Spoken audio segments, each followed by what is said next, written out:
King's Landing drama shines in House of the Dragon Season 2, Episode 6, with engaging character interactions and a powerful depiction of small folks' struggles.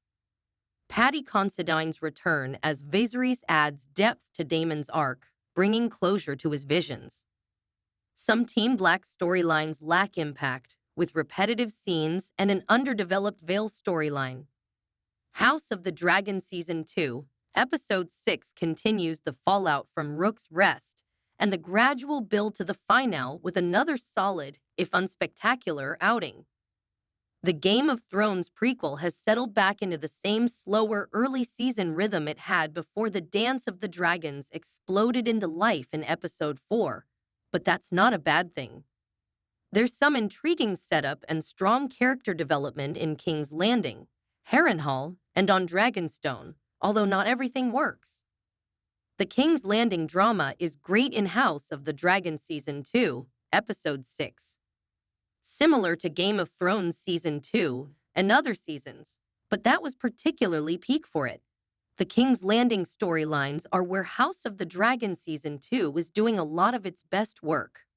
That's not too much of a surprise, as it's the capital where so many of the political machinations happen, and where many of the most complex characters are situated.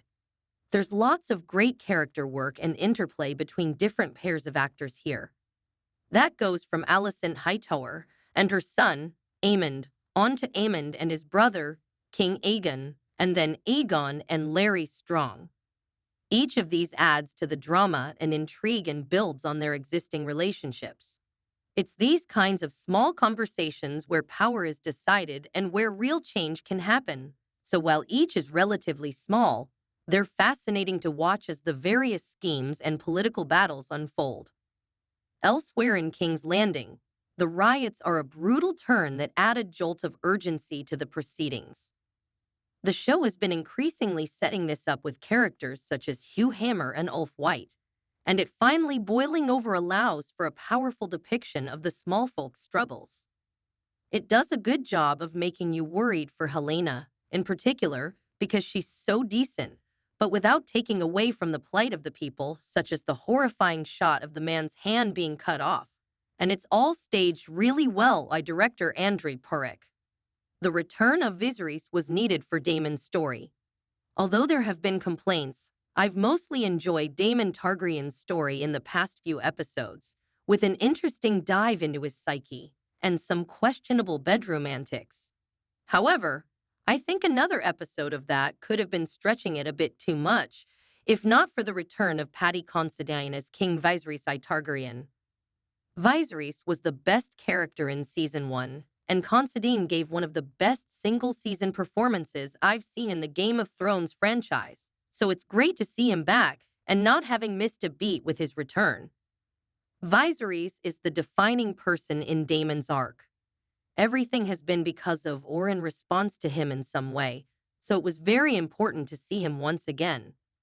Daemon's visions of Viserys are great for bringing his arc full circle. There's clearly a huge amount of regret and sorrow felt for how he behaved and that he wasn't there for his brother when he could have been, and how that, in turn, helped cost him the crown he'd wanted. I'm not sure if there should be more visions for Daemon, as this feels like a strong closing point for them. The Team Black storylines are more of a mixed bag.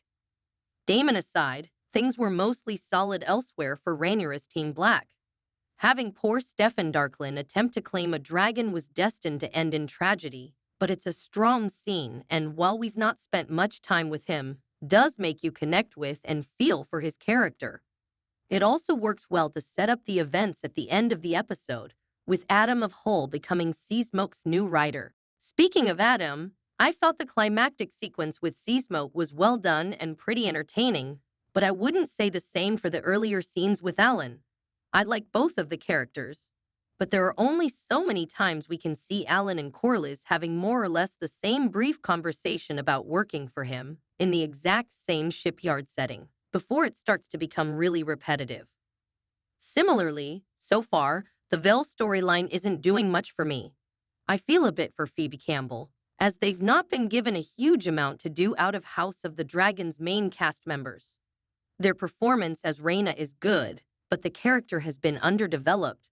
So a story wherein it's just them, some young kids, and a new character who has yet to really shine means there's not a lot to engage with there. I do think the episode ends on a strong note, and not just with Adam and Seasmoke, but with Rhaenyra and Mysaria. Their conversation, and Mysaria's backstory in particular, adds a lot of depth to the characters. And their kiss was unexpected but makes a lot of sense and again, works to give them more layers. I'm not sure where that's going to go, and it's strange to think there are only 2 episodes left, but I'm intrigued to see it play out as House of the Dragon Season 2 begins to wrap things up. New episodes of House of the Dragon Season 2 release Sundays at 9 p.m. ET on HBO and Max.